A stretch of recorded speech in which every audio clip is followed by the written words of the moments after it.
আসসালামু আলাইকুম প্রিয় শিক্ষার্থীরা, তোমরা কেমন আছো? আশা করি সবাই ভালো আছো। আজকে এই পর্বে হাজির হয়েছি মুশফিকুর রহিমের যে ফিজিক্স এর কোয়েশ্চেনটা লাস্ট, আজকে কিন্তু শেষ করতে যাচ্ছি আমরা। তোমাদেরকে আমি একটু মনে করিয়ে দিতে চাই, আমরা কিন্তু পদার্থবিজ্ঞানের গতি অধ্যায় নিয়ে অনেকগুলো বিষয় আলোচনা করার চেষ্টা করেছি। আমি নিশ্চিত রূপে বলতে পারি যে এইটুকু আলোচনায় সব কভার করবে না, কিন্তু আমি সর্বোচ্চ তোমাদেরকে ধারণা দেওয়ার চেষ্টা করেছি যে কোন কোন ধরনের প্রশ্নগুলো তোমাদের সামনে আসতে পারে, ক্লাস করার সময় আসতে পারে, তারপর প্রশ্নে আসতে পারে, এসএসসি পরীক্ষায় আসতে পারে, স্কুলের টার্ম পরীক্ষায় আসতে পারে। সুতরাং এটা ছিল একটা ধারণা মাত্র। আমি কিন্তু প্রতিটা প্রশ্ন সলভ করার সময় এটাও বলেছি এরকম না হয়ে ওই রকম হতে পারে। আশা করি কেউই এই প্রশ্নগুলো মুখস্থ করবে না, বোঝার চেষ্টা করবে, এবং এইটার সাথে যদি অন্য কোনো ঘটনা সামনে চলে আসে মিলিয়ে সলভ করার চেষ্টা করবে। তাহলেই তোমাদের কাছে ফিজিক্সটা, পদার্থবিজ্ঞানটা খুবই চমৎকার হয়ে তারপরে সামনে চলে আসবে। এই মুহূর্তে মুশফিকুর রহিমের ফিজিক্স, চলো শেষ পর্যন্ত মুশফিকুর রহিম কি ক্যাচ ধরতে পারবে, আমরা আজকে এটা নিয়েই একটু কথা বলবো। এই মুহূর্তে আমি তোমাদেরকে বলতে চাই যে এই যে প্রশ্নটা আছে এটা নিয়ে আমি এর আগের পর্বে সুন্দরভাবে ব্যাখ্যা করার চেষ্টা করেছি, আশা করি তোমরা বুঝেছিলে। আজ ওই প্রেক্ষিতে 60টা কোয়েশ্চেন তৈরি করা হয়েছিল, আমি কিন্তু 5টা পর্যন্ত সলভ করে দিয়েছিলাম। আমি আশা করি 5টা কোয়েশ্চেন সলভ করার পরে তোমরা কিন্তু 6 নাম্বারটা হোমওয়ার্ক করতেই পারো। সুতরাং আমি চাইবো তোমরা এই 6 নাম্বার কোয়েশ্চেনটা নিজেরা সলভ করবে। আশা করি খুবই সহজ, তোমরা চাইলেই সেটা করতে পারবে। এরপর 7 নাম্বার কোয়েশ্চেন, শেষ পর্যন্ত মুশফিকুর রহিমের ডাক এলো, অর্থাৎ বলটা তো উপরে ছুড়ে দেওয়া হয়েছে, সে আবার ফেরতও আসছে। মুশফিকুর রহিম এই সাইড থেকে দৌড়ে আসছে, সেটাও আবার 30 মিটার দূর থেকে, এবং 6 মিটার/সেকেন্ড সমবেগে। মনে থাকতে হবে সমবেগ মানে এই ক্ষেত্রে মুশফিকুর রহিমের বেগ বাড়বেও না কমবেও না, সে দৌড়াচ্ছে দৌড়াচ্ছে দৌড়াচ্ছে। অর্থাৎ এখান থেকে বল ছুড়ে দেওয়া হলো এইখানে 30 মিটার দূরে মুশফিকুর রহিম আছে।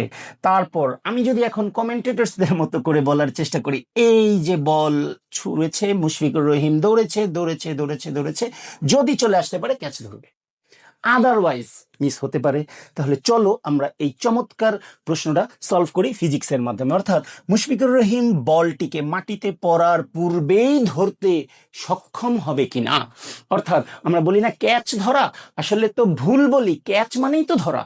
তো যাই হোক, মুশফিক বলটি ধরতে সক্ষম হবে কিনা, চলো আমরা এটা বের করার চেষ্টা করি। এটা খুবই সহজ।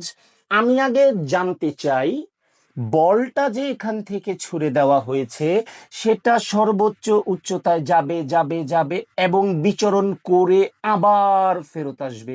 এই সম্পর্কে তো এর আগেই সলভ করা হয়েছে। আমি মনে করিয়ে দেই, এখানে উপরে পৌঁছাতে সময় লেগেছিল 2.04 সেকেন্ড, তারপরে ফেরত আসতেও সময় লেগেছে 0.04 সেকেন্ড। ইন টোটাল বিচরণ কালটা ছিল 4.08 সেকেন্ড। এখন আমি যেটা বের করতে চাই, আমি 30 মিটার দূরে যে মুশফিকুর রহিম আছে, 6 মিটার/সেকেন্ড বেগে যে সে দৌড় দিচ্ছে, তাহলে 30 মিটার দূরে মানে তার দূরত্ব হচ্ছে এস 30 মিটার।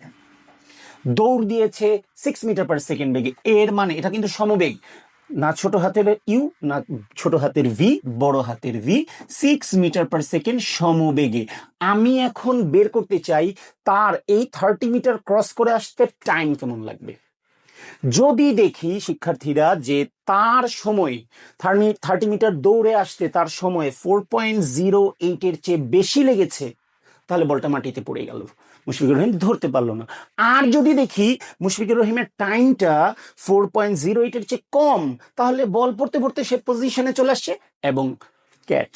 সুতরাং এই মুহূর্তে আমরা কিন্তু টি নিয়ে এইটার সিদ্ধান্তটা নিতে চাচ্ছি। তাহলে সেই ক্ষেত্রে এটা আমার সাইডে থাকলো বিচরণকাল।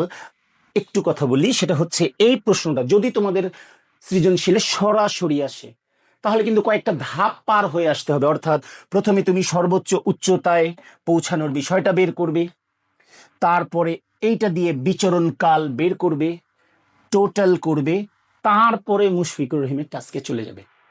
ক্লিয়ার? এই মুহূর্তে সমবেগের ক্ষেত্রে আমরা জানি এস ইকুয়াল ভিটি। তারপরে আমরা এখান থেকে এস এর মান বসিয়ে দিচ্ছি, ভি এর মান বসিয়ে দিচ্ছি, চমৎকার একদম ছোট্টবেলার এই নামতাটার মতো, অর্থাৎ 6 নিচে চলে গেলে আমার মনে হয় মনটা খারাপই হয়ে গেল। 5 সেকেন্ড, অর্থাৎ বলটা উপরে উঠে নিচে চলে আসছে, 4.08 সেকেন্ড সময় লেগেছে। মুশফিকুর রহিমের ওই পজিশনে আসতে 5 সেকেন্ড সময় লেগেছে। সরি মুশফিকুর রহিম, তুমি ক্যাচটা ধরতে পারলে না। এর ক্ষেত্রে আমি আবার বলি, যদি মুশফিকুর রহিমের টাইম 4.08 এর চেয়ে কম আসতো, মুশফিকুর রহিম ক্যাচটা ধরতে পারতো। আশা করি শিক্ষার্থীরা এটাও তোমরা বুঝেছ। আমি প্রতিটা লেকচারে বোঝানোর এটাই চেষ্টা করেছি, ফিজিক্স একটা মজার অধ্যায়। এই অধ্যায়টাকে যদি আমরা ব্রেনে সেট করতে পারি, হার্টে সেট করতে পারি, তাহলে সাবজেক্টটা সহজ হয়ে যাবে। আমি এটাও বোঝানোর চেষ্টা করেছি, যা প্রশ্ন আসবে তা কল্পনা করতে শিখতে হবে। বিশ্বাস করো, এই মুহূর্তে কিন্তু মুশফিকুর রহিমের চেহারাটা আমার চোখে ভাসছে, যদিও সে এখন খেলে না, তারপরেও ভাসছে, কারণ আমি কিন্তু পড়ছি মুশফিকুর রহিমের ঘটনা। আমার চোখে কিন্তু ভাসছে যে একটা বল উপরে উঠছে, উপরে উঠবে, তারপর আস্তে আস্তে নিচে নামবে।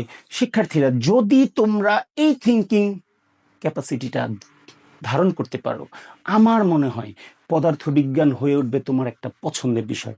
মনে রাখো, যদি আসলেই কঠিন হতো, পৃথিবীতে তো কেউই ফিজিক্স পড়তো না।